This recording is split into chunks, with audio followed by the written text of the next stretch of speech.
बहुत स्वागत आप सभी लोगों का इस 10 मिनट स्पेशल में। यहाँ पर एक ज्वलंत मुद्दा चल रहा है जो कि आपने देखा होगा, हम सब ने अभी तक देख लिया होगा। हमने तो बड़े करीब से देखा था, पेट्रोल पंप गए और वहां इतनी लंबी लाइन लगी हुई थी कि वहां पर सोचा, अंदर से आत्मा तक ने बोल दिया कि नहीं भाई वापस चलो, यहाँ तो बहुत ज्यादा भीड़ है, 2-3 बरस तो लग जाएंगे यहाँ पेट्रोल भराने में। और ये वाकया अभी 2-3 दिन पहले का है, क्योंकि भारत भर में ट्रकर्स ने स्ट्राइक कर दी थी। ट्रक चलाने वाले जो ट्रक एसोसिएशंस होती हैं उन्होंने स्ट्राइक कर दी थी, क्योंकि भारतीय न्याय संहिता में एक नया लॉ आ रहा है और हिट एंड रन केस को लेकर के उसमें कई नए कानून जोड़े गए हैं। अब ये क्या है भारतीय न्याय संहिता, ये क्या नया कानून है, इसको हम समझेंगे और क्यों इस चीज में, इस पूरे मुद्दे पे हम नजर डालेंगे। हिट एंड रन केस क्या होता है, ये ट्रकर्स क्यों नाराज हैं जो नया कानून आ रहा है इससे, इन सबको समझेंगे। लेकिन उसके पहले आपको दो शब्द समझने होंगे। एक शब्द होता है आईपीसी और एक शब्द होता है सीआरपीसी। आपने कई बार सुना होगा आईपीसी की धारा 301 के तहत, आईपीसी की धारा 302 के तहत यह सजा सुनाई जाती है, और कई बार आपने सुना होगा कोर्ट में बोलते हैं सीआरपीसी में ऐसा लिखा हुआ है। देखिए अंतर क्या होता है, पहले इसको समझिए। सीआरपीसी का अर्थ होता है क्रिमिनल प्रोसीजर कोड। इसका मतलब अगर कहीं पर कोई जुर्म हुआ तो सबसे पहले पुलिस को वहां पर क्या करना होगा, उसके लिए प्रोसेस क्या फॉलो करना होगा, यह सब कुछ क्रिमिनल प्रोसीजर कोड में लिखा होता है। फॉर एग्जाम्पल, अगर एक एग्जाम्पल ऐसा लेते हैं, मान लीजिए अगर कोई रेप केस आता है तो सबसे पहले यह नहीं है कि आप जा करके महिला को आप बुला लीजिए, आप यहां पर आप महिला को बुला लीजिए थाने में, और थाने में बैठ करके आप रिपोर्ट लिखवा रहे हैं और वहां पर उसके बाद सबके सामने आप उससे बात कर रहे हैं। नहीं, उसका प्रॉपर प्रोसीजर है कि आपको एक महिला पुलिसकर्मी को वहां रखना होगा, एक महिला पुलिसकर्मी के साथ उसको भेजना होगा, सरकारी अस्पताल भेजना होगा, सरकारी अस्पताल में पहले आपको उसका मेडिकल करवाना होगा। यह सारा पूरा स्टेप बाय स्टेप हर जुर्म के लिए लिखा हुआ है कि क्या प्रोसीजर फॉलो करना चाहिए पुलिस को। यानी पुलिस, अगर कोई जुर्म हुआ तो पुलिस के लिए रूल बुक कि अब हम क्या करें, यह सब कुछ क्रिमिनल प्रोसीजर कोड में लिखा हुआ है। अगर कोई मर्डर हुआ तो तब तक मर्डरर आप नहीं मान सकते जब तक मर्डर वेपन ना लिखा हो, जब तक मर्डर वेपन ना मिला हो। वो मर्डर वेपन रिट्रीव करने के लिए पुलिस के पास क्या क्या अधिकार है, ये सभी बातें जो है ये क्रिमिनल प्रोसीजर कोड में लिखी हुई हैं। ये तो हो गया सीआरपीसी क्या होता है। अब आता है आईपीसी क्या होता है। आईपीसी होता है भारतीय दंड संहिता। मतलब सीआरपीसी में लिखा हुआ था कि अगर आपको कोई जुर्म हुआ है तो आपको उसकी तफ्तीश करनी है, यानी इन्वेस्टिगेशन करनी है, तो आप कैसे करेंगे, ये सीआरपीसी में स्टेप बाय स्टेप लिखे हैं। आपने तफ्तीश करी, आपने फाइनल हो गया कि हां भाई इस इंसान ने जुर्म किया है। अब बात आती है उस जुर्म की सजा कितनी होगी, क्या सजा होगी, उसका पैसे में, हम उसकी सजा पैसे में देंगे, हम उसकी सजा जेल भेज करके देंगे। ये सारी बातें इंडियन पीनल कोड में लिखी हुई हैं, यानी आईपीसी में लिखी हुई हैं। तो जब हम कहते हैं कि आईपीसी की धारा 302 के तहत फलानी ये फांसी की सजा होती है या फलानी जेल करी जाती है, इसका मतलब वहां पर अलग अलग धाराएं लिखी हैं कि अगर कहीं खून हो, उसमें लिखा है आईपीसी में, अगर कहीं खून होता है तो फलानी फलानी फलानी धाराएं उसमें लागू होती हैं, और इस धारा के तहत इतनी सजा, इस धारा के तहत इतनी सजा। तो जज साहब का काम होता है आईपीसी देखना, जबकि पुलिस का काम होता है सीआरपीसी देखना। ठीक है, जज साहब का काम होता है आईपीसी के तहत सजा सुनाना, और जज साहब उस आईपीसी के बाहर नहीं जा सकते, जज साहब बंधे हुए हैं, वो उतनी ही सजा सुना सकते हैं जितना आईपीसी में लिखा हुआ है। और पुलिस कभी भी अपने जो उसको प्रोसेस बताया गया है सीआरपीसी में, जो जो चीजें लिखी गई हैं उसके अलावा कभी पुलिस बाहर नहीं जा सकती। तो ये तो होता है सीआरपीसी और आईपीसी। अब आपको यह बता दें, ये जो आईपीसी है ये 1860 में लिखी गई थी। टीबी मैकॉले द्वारा 1860 में यह भारत में लाई गई थी, यानी अगर गुणा भाग करा जाए तो लगभग लगभग 164 साल आ जाएंगे कि आज से 164 साल पहले यह दंड संहिता लाई गई थी। क्या आज के नए भारत में क्या इतनी पुरानी दंड संहिता सही है, जो 150 साल से भी ज्यादा एक भारतीय दंड संहिता जो आज भी फॉलो हो रही है। इसी चीज के उपलक्ष्य में अभी 2 हफ्ते पहले भारत के होम मिनिस्टर अमित शाह साहब ने बोला, लोकसभा में उन्होंने ये बात रखी कि देखिए अगले 3 साल में इंडियन पीनल कोड को हम पूरी तरीके से हटा देंगे। अगले 3 सालों में हम इसमें 313 के आसपास हम इसमें चेंजेस करेंगे, और अगले 3 सालों में आईपीसी पूरी हटा करके हम भारतीय न्याय संहिता लेकर के आ जाएंगे। तो अगले 2-3 साल बड़े गर्मा गर्मी के निकलने वाले हैं। आप ऐसे बहुत सारी स्ट्राइक देखेंगे, आप ऐसे बहुत सारे बिल देखेंगे, क्योंकि जब जब अभी भी ये नया रूल बनाया नहीं गया है, ये सिर्फ बन रहा था। इसको बनाने के लिए सरकार सिर्फ एक विधेयक लेकर के आई थी कि देखिए साहब हम ऐसा ऐसा भारतीय भाई आईपीसी में तो बहुत सारी चीजें लिखी हैं, अभी तो एक एक करके चीजें हटाई जाएंगी, जो कि वो ब्रिटिशर्स की देन थी भाई। वो 1860 में 164 साल पहले आया था वो, तो आज का नया भारत उसको डिमांड नहीं करता है। तो अमित शाह साहब ने बोला कि देखिए हम अगले 3 वर्षों में इन सारे विधेयकों को हटा करके हम पूरी तरीके से भारतीय न्याय संहिता लेकर के आ जाएंगे। अब एक साथ नहीं ला सकते, क्योंकि अगर एक साथ ले आएंगे तो देश की जो व्यवस्था है, जो जुडिशियल व्यवस्था है, वो चरमरा जाएगी। जज कंफ्यूज रहेंगे, अरे सजा उससे देनी है, उस वाली किताब से देनी है या इस वाली किताब से देनी है। तो अब देखिए इसी कनेक्शन में क्या हुआ, एक एक करके लॉ बदले जा रहे हैं। तो आईपीसी के तहत क्या होता था, एक हिट एंड रन केस होता था। अब आप समझिए हिट एंड रन होता क्या है। हिट एंड रन को समझने के लिए आप अगली स्लाइड को जरा देखेंगे तो ये देखेंगे आप, यहां पर ये आया, यहां पर स्ट्राइक करा और भाग गए।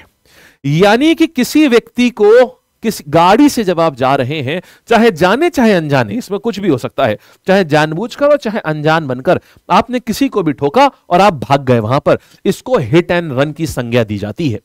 अब इस हिट एंड रन में आईपीसी के तहत यह होता था, अगर किसी व्यक्ति की मृत्यु हो जाती है तो ऐसे, अगर यह प्रूव हो जाता है कि इस गाड़ी ने ठोका था और आगे चल करके उस गाड़ी को पकड़ लिया जाता है, तो ऐसे केस में 2 साल की सजा का प्रावधान था अभी तक।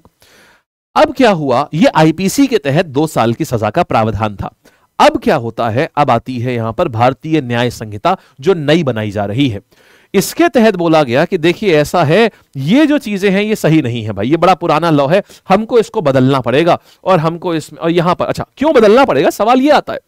अगर आप देश में देखें आज कितने ही परिवार बर्बाद हो जाते हैं, अगर आप देखिएगा सिर्फ 2022 का डेटा है, 1,65,121 रोड एक्सीडेंट हो चुके हैं। ये वो आंकड़ा है जो रिपोर्ट किया गया है, पता नहीं कितना आंकड़ा रिपोर्ट ही नहीं किया जाता है। अब आप देखेंगे इसमें से 24,000 केसेस हिट एंड रन के थे। 24,000 केसेस ऐसे देखने में लगता है अच्छा ये तो ऐसा ज्यादा नहीं लग रहे हैं, जरा 300 दिन है, 300 दिन में हर दिन इसका मतलब 80 से 100 केस ऐसे होते हैं, हर दिन देश में 80 से 100 रिपोर्ट करे जाते हैं हिट एंड रन के। अगर आप सोचिए हर दिन 80 से 100 केस रिपोर्ट, हर दिन 80 से 100 हिट एंड रन के केसेस होते हैं, और अगर इतने रिपोर्ट करे जा रहे हैं तो असल में ये कितने होंगे, क्योंकि हम सब जानते हैं रिपोर्टिंग आधे से भी आधे नंबरों की होती है। अब यहां पर 24,000 एक साल में हिट एंड रन के केसेस होते हैं। अब जरा इसमें से देखिएगा, इसमें से मृत्यु कितनी रिपोर्ट करी गई है, 13,000 मृत्यु रिपोर्ट करी गई है। देखिए ये डेटा बहुत ज्यादा सरकारी आंकड़ों में भी कभी नहीं रिपोर्ट किया जाता। उसका कारण क्या होता है, सरकारी आंकड़ों में अगर सारा डेटा रिपोर्ट होगा तो फिर ये सरकार के ऊपर भी एक प्रश्न चिन्ह लगाता है कि भाई आपकी सड़कें कैसी हैं, आपके वहां रूल्स कैसे हैं। अगर इतने ज्यादा लाखों में लोग अगर मर रहे हैं सड़कों पे, सड़क हादसों में, तो फिर कैसे आपकी सड़कें हैं और कैसे आपके सुरक्षा नियम हैं, इतने सारे लोग क्यों लड़ रहे हैं, क्यों मर रहे हैं सड़कों पे। तो ये सरकार की साख पे भी बात आती है। तो हमेशा ही ये नंबर्स जो होते हैं असल नंबर से आपको कम ही मिलेंगे। अब आप ये देख लें, खैर जितना हमारे पास नंबर है अगर उस पर भी बात करें तो हम देखते हैं 13,000 लोग यहां पर, यानी डेली 40 से 50 लोग डेली मरते हैं हिट एंड रन केसेस में। डेली मृत्यु होती है 40 से 50 लोगों की। ये सरकार का आंकड़ा है जो सरकार ने निकाला है। तो अभी हिट एंड रन केसेस, अच्छा दूसरा क्या होता है, दूसरे नंबर पे सामने से पीछे सबसे ज्यादा कौन सा केस होता है जानते हैं, भारत में सबसे ज्यादा जिसमें मृत्यु होती है वो होता है, कोई आदमी खड़ा है और सरकारी डेटा के हिसाब से 19%। यहां पर अगर आप देखेंगे तो 14.5% है। ये टोटल जितने भी केसेस होते हैं 19% उसमें से ऐसे होते हैं आदमी खड़ा है उसको पीछे से ठोक दिया, और पीछे से ठोकने वाले मोस्टली गाड़ियां ट्रक होती हैं। पीछे से ठोकने में मोस्टली गाड़ियां जो होती हैं ये ट्रक होते हैं। अब देखिए अच्छा, तो फिर अब क्या हुआ, तो नकेल भी कसी गई इसी चीज के ऊपर। अब यहां क्या हो रहा है, हिट एंड रन केस में नए प्रावधान लाए गए, क्योंकि नए प्रावधान की जरूरत है, यहां हमको ये दिख पा रहा है। अब इसमें से मैक्सिमम केसेस सॉल्व नहीं हो पा रहे हैं। आप ये देखिए मैक्सिमम केसेस 24,000 में से मात्र 2400 केसेस, 10% केसेस सॉल्व हो पाते हैं, बाकी 90% केसेस सॉल्व ही नहीं हो पाते कभी भी। अब देखिए हमें नया लॉ क्यों चाहिए था, क्योंकि हमको ना हिट एंड रन केसेस को बेसिकली कम करना है। हम बात करते हैं नया लॉ हमारे पास में एक्चुअल में है क्या, इसको समझते हैं। देखिए नए लॉ की बात करेंगे, यहां बोला गया है कि अब अगर कोई भी हिट एंड रन केस होता है तो पहली चीज तो जो सजा पहले 10 साल की थी, जो पहले सजा 2 साल की थी, अब 10 साल की सजा हो गई है। वो जो पहले सजा 2 साल की थी अब वो 10 साल की हो गई है। और यहां पर फाइनेंशियल पेनल्टी माने पैसे की पेनल्टी, 7 लाख रुपए की पेनल्टी यहां पर मारी जाएगी इसके ऊपर। अ फाइन ऑफ ₹7 लाख, 10 साल का इंप्रिजनमेंट, 10 साल की जेल और 7 लाख रुपए का इंप्रिजनमेंट, 7 लाख रुपए का इंप्रिजनमेंट, 7 लाख रुपए का यहां पर हर जुर्माना यहां पर भरना होगा। माने आप 10 लाख जेल और या फिर दूसरी चीज क्या, 7 लाख रुपए। अब जाहिर सी बात है ये एक बहुत बड़ा सम रखा गया है। अब इस बात के ऊपर क्या हुआ, बोला ये कि देखिए ऐसा है, आप 7 लाख रुपए तो जुर्माना भरना होगा या फिर आपको 10 साल की सजा मिलेगी। ये काफी ज्यादा बड़ी है क्योंकि पहले तो 2 साल की सजा मिलती थी खाली। तो अब यहां क्या हुआ, ये इससे प्रॉब्लम किससे हुई, इससे ट्रक वालों को प्रॉब्लम हुई। यहां अगर आप देखेंगे अब करना क्या है, अगर किसी से हिट एंड रन किसी से हो भी गया, किसी से कोई एक्सीडेंट हुआ, तो आपको पहले क्या करना है, या तो पुलिस को इन्फॉर्म करिए या मजिस्ट्रेट को इन्फॉर्म करिए। ये उस व्यक्ति की ड्यूटी लगा दी गई है जिससे एक्सीडेंट होता है। जिस भी व्यक्ति से एक्सीडेंट हो रहा है, अगर उसने गाड़ी से किसी को ठोक दिया तो ऐसे केस में उसी की रिस्पॉन्सिबिलिटी बनती है कि वो तुरंत पुलिस को फोन करे और बताए कि मेरी गाड़ी से फलाना फलाना एक्सीडेंट हुआ है और इस जगह पर एक्सीडेंट हुआ है, ताकि तुरंत का तुरंत उसके ऊपर तुरंत वहां से पुलिस या एम्बुलेंस वहां से आ सके और उस व्यक्ति का इलाज शुरू कर सके। और उसमें अब व्यक्ति फोन करेगा तो उसे अपनी सारी जानकारी भी देनी पड़ेगी, भाई वो व्यक्ति कौन है, क्या है। अब देखिए बात आती है कि ये तो अच्छी बात है भाई, इसमें प्रॉब्लम क्या आ रही है, इसमें प्रॉब्लम आ रही है ट्रक ड्राइवर्स को। अब ट्रक ड्राइवर्स को क्यों प्रॉब्लम आ रही है, इसके बारे में जरा थोड़ा चर्चा करते हैं। देखिएगा, तो प्रॉब्लम ये है कि 10 साल को लेकर के इनको प्रॉब्लम आ रही है। कह रहे हैं कि भाई देखिए ऐसा है, ये 10 साल वाली बात बिल्कुल गलत है। 2 साल तक तो ठीक भी था, 10 साल की बात सबसे गलत है। क्यों? क्योंकि हमसे तो सबसे ज्यादा एक्सीडेंट होते हैं। उन्होंने ये बात बोली नहीं है, लेकिन अब इस बात के ऊपर परेशान होने का रीजन सिर्फ एक ही है। क्या? पहली चीज तो बोले कि देखिए फाइन बहुत हाई है। अगर इसमें कुछ उनके जेन्युइन कंसर्न और कुछ कंसर्न उनके फालतू के हैं। फालतू के ये है कि भाई उनका ये है कि भाई फाइन बहुत ज्यादा है। अरे भाई किसी की जान जा रही है तो उसके लिए फाइन करना ही होगा। देखिए ट्रक ड्राइवर जितने भी हैं, अक्सर ट्रक ड्राइवर्स जो है ये रात में, आप अक्सर देखेंगे इनको रात में एक्सीडेंट होता है। होता क्या है, ये रात में इनको बहुत लंबी लंबी दूरी इनको ट्रैवल करनी होती है, 300 किलोमीटर 400 किलोमीटर। तो अक्सर ऐसा होता है कि ये रात में ड्रिंक करके गाड़ी चलाते हैं। अक्सर ऐसा होता है क्योंकि इनको रात भर इनको बैठे रहना होता है, तो ये रात में ड्रिंक करके गाड़ी चलाते हैं, जिसमें अक्सर एक्सीडेंट्स हो जाते हैं। पीछे से ये बहुत जगह पर ठोक देते हैं। कई बार ऐसा होता है ये गाड़ी सड़क पे खड़ी कर देते हैं, रात के कोहरे में गाड़ी को दिखाई नहीं पड़ता, छोटी गाड़ियों को दिखाई नहीं पड़ता, गाड़ी चलती चली जाती है और ये घुस जाती है जाकर के इनके में। इस समय इनकी वजह से बहुत सारे लोग मरते हैं। लेकिन इनकी कुछ बातें सही भी हैं। इनका ये कहना है कि देखिए मान लीजिए हम सही से चला रहे हैं, लेकिन कभी कभी ऐसा हो जाता है कि हमने सोचा नहीं है कि हमको वहां हिट करना है, लेकिन कभी गलती नाम की भी एक चीज होती है। अगर ऐसा भी हुआ तो हमारे ऊपर तो पेनल्टी डाल दी जाएगी। और ये सिर्फ ट्रक वालों की ही बात नहीं है, ये सभी के ऊपर की बात है। अगर मान लीजिए, हम सब जानते हैं कई बार ऐसा होता है, हम गाड़ी चला रहे होते हैं और हमारा ध्यान थोड़ी देर के लिए, शायद 1 सेकंड के लिए भटक जाता है। हम कहते हैं, मान लीजिए अगर एकदम से ना हमारी गाड़ी, अगर मान लीजिए किसी चीज ने हमारे पैर पे एकदम से काट लिया। अब एकदम से आप गाड़ी चलाते समय बहुत तेज अगर आपके पैर पे किसी ने काट लिया, आपकी नजर 1 मिनट 1 सेकंड को आपकी नजर नीचे जाएगी, क्या हुआ। उतनी देर में भी अगर सामने कोई आ जाता है तो वो तो एक्सीडेंट होगा, वो तो हिट एंड रन का केस माना जाएगा। अब ऐसे केसेस में आपकी तो गलती तो नहीं थी ना आपकी, ये स्वाभाविक था। अगर कोई भी व्यक्ति होता तो उसके साथ यही होता, तो वो भी 1 सेकंड के लिए जरूर नीचे दिखता, क्योंकि ह्यूमन स्टिमुलस है ये। तो यही उनका भी कहना है, भाई ये बताइए ऐसे में तो, अगर ऐसे में गलती हो जाए तो भी आप यही फाइन रख रहे हैं, ये बात तो गलत है। दूसरी बात इनका ये कहना था कि देखिए व्हाट इफ अगर हमको फॉल्स चार्जेस में फंसाया जाए। अगर ऐसे तो कोई भी व्यक्ति जो है, अगर मान लीजिए गलती नहीं भी है हमारी, हम जा रहे हैं और कोई व्यक्ति अपनी गलती से आकर के ट्रक में भिड़ जाता है, तो उसमें क्या होगा, क्योंकि सबसे ज्यादा ट्रैवल तो ट्रक वालों को करना होता है, तो उसमें क्या होगा। फिर उनका कहना था, देखिए आपने इतना ज्यादा फाइन लगाया है और इतने सारा इस चीज को इतना ज्यादा क्रिमिनल रूप दे दिया है, आपने, सरकार ने इतना क्रिमिनल रूप दे दिया है। इनका ऐसा कहना है कि इस चीज की वजह से ट्रक ड्राइवर्स अपना प्रोफेशन छोड़ देंगे, इस चीज से ट्रक ड्राइवर्स ट्रक ड्राइव करना छोड़ देंगे, कोई नए लोग ये ट्रक ड्राइवर का प्रोफेशन लेंगे नहीं। लेकिन देखिए सच्चाई क्या है, जितने ये ट्रक होते हैं ये हमेशा ओवरवेट पे चलते हैं, हमेशा ओवरवेट पे चलते हैं।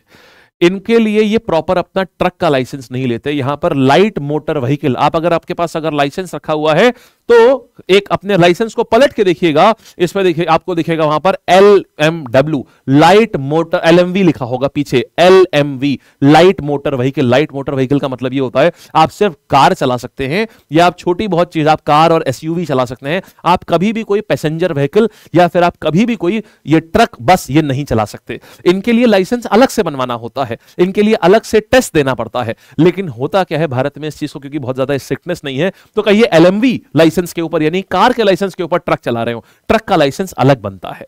और अब जैसे जैसे रूल्स स्ट्रिक्ट होंगे तो इनके लिए भी समस्याएं बढ़ेंगी। अब इनके लिए समस्याएं बढ़ेंगी, और ट्रकर एसोसिएशन ने क्यों करा हुआ है कि भाई उनको अभी क्या होता है, अभी कोई भी ड्राइवर मिल जाता है, गाड़ी का ड्राइवर है, उनके वहां गाड़ी चलाता है, अरे जाओ ये वाला ट्रक तुम ही छोड़ के आ जाओ वहां पर। तो अभी वो क्या होता है, वो अपने कार के ड्राइवर से किसी भी ड्राइवर को पकड़ के ट्रक चलवा देते हैं। लेकिन अगर ये रूल्स स्ट्रिक्ट होते हैं, और अब क्या होगा, ट्रांसपोर्ट एसोसिएशन इस स्ट्राइक का को क्यों समर्थन दे रही है, क्योंकि अगर इन रूल्स को स्ट्रिक्ट करा जाएगा, अगर कोई भी व्यक्ति, कोई ट्रक ड्राइवर बताता है कि हाँ जी साहब हमसे ये एक्सीडेंट हो गया है, तो सबसे पहली बात गाज गिरेगी ट्रक एजेंसी के ऊपर, कि आप ट्रांसपोर्ट एजेंसी के ऊपर, आप ये बताइए आपकी एजेंसी का ट्रक ये व्यक्ति लेके कैसे गया, जबकि इसके पास एलवीएम लाइसेंस है, लाइट एलएमवी लाइसेंस है, लाइट मोटर व्हीकल का लाइसेंस है, आपने इस पे इसको ट्रक दिया कैसे, जिम्मेदारी आपकी बनेगी यहां पर।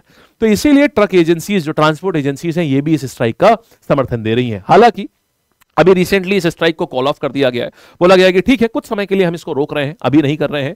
जो होम मिनिस्ट्री के सेक्रेटरी थे उनसे बातचीत हुई ट्रांसपोर्ट एसोसिएशन के लोगों की, उन्होंने बताया कि हम सिर्फ अभी हम लॉ बनाया नहीं, अभी हम बना रहे हैं। अभी तो हमने संविधान पार्लियामेंट में लेकर के आए हैं, अभी तो इसके ऊपर बहुत सारी चर्चा होगी, आप लोगों के मत जाने जाएंगे उसके बाद ही। और उन्होंने उनको संतोष दिलाया है कि देखिए आप अभी परेशान ना होइए, हम कोई बीच का रास्ता निकालेंगे। लेकिन आप ये ध्यान रखिएगा कि अभी अब से लेके 3 साल तक, जब तक आईपीसी कन्वर्ट होगी पूरी भारतीय दंड संहिता में, बहुत सारे लॉज, बहुत सारे रूल्स इसमें बदले जाएंगे। ये लॉज में ये देखना होगा बस कि ये लॉज किसी को नुकसान ना करें। ये कदम बहुत अच्छा है सरकार का। लेकिन जो स्पीच थी यहां पर, जो इन्होंने, जो कि भारत के होम मिनिस्टर साहब ने दी थी, उसमें उन्होंने एक स्पेसिफिक बात बोली थी, हम जो लॉज बना रहे हैं वो महिलाओं और बच्चों का इसमें स्पेशल ध्यान रखा जाएगा। भारत में एक बड़ी प्रॉब्लम है, भारत में जेंडर न्यूट्रल लॉज नहीं है। भारत में जेंडर न्यूट्रल लॉज नहीं है, इसका मतलब यह होता है अगर किसी महिला ने किसी पुरुष के ऊपर कोई कंप्लेंट फाइल करी है तो प्राइमा फेसी उसको सही ही माना जाएगा, ऐसा लॉ कहता है। और यह पुरुष की रिस्पॉन्सिबिलिटी बनती है कि वो उसको गलत प्रूव करे। अगर किसी महिला ने बोल दिया कि पुरुष गुनहगार है तो वो गुनहगार माना जाएगा, ऑलरेडी माना जाएगा। और अब पुरुष की रिस्पॉन्सिबिलिटी बनती है कि उसको प्रूव करना पड़ेगा कि नहीं मैंने गुनाह नहीं किया, महिला को प्रूव नहीं करना पड़ेगा कि उसने गुनाह किया है। तो ये भारत में ऑलरेडी जेंडर न्यूट्रल लॉज की बहुत ज्यादा डिमांड हो रही थी, लेकिन अभी तक नहीं मिले हैं। और अपनी स्पीच में होम मिनिस्टर साहब ने ये बात बोला था कि हम भारत में ऐसे लॉज लेकर के आएंगे जो कि महिलाओं को और ज्यादा हक देंगे। तो बस हमें उम्मीद ये है कि ऐसे लॉज नहीं आएंगे जिससे और ज्यादा समस्याएं बढ़ेंगी। फिलहाल अब देखिए जैसे जैसे आईपीसी कन्वर्ट होगी भारतीय न्याय संहिता में, चीजें अच्छी हैं, चीजें हैं बहुत अच्छी, सही चीज के सही एक इंटेंट के संग करी जा रही हैं। बस ये है कि सभी वर्गों का इसमें ध्यान रखा जाना चाहिए कि किसी वर्ग को अननेसेसरी प्रॉब्लम ना हो, और जिन्होंने जो गलत काम करते हैं उनको प्रॉपर सजा भी होनी चाहिए उनको। ठीक है, तो ये था पूरा मुद्दा। इसी प्रकार से जो भी नए मुद्दे होते हैं, ज्वलंत मुद्दे होते हैं, ये हम आपको समझाते रहते हैं। कोई भी चीज आपको और समझनी हो तो हमें जरूर बताइएगा नीचे कमेंट सेक्शन में। Thank you.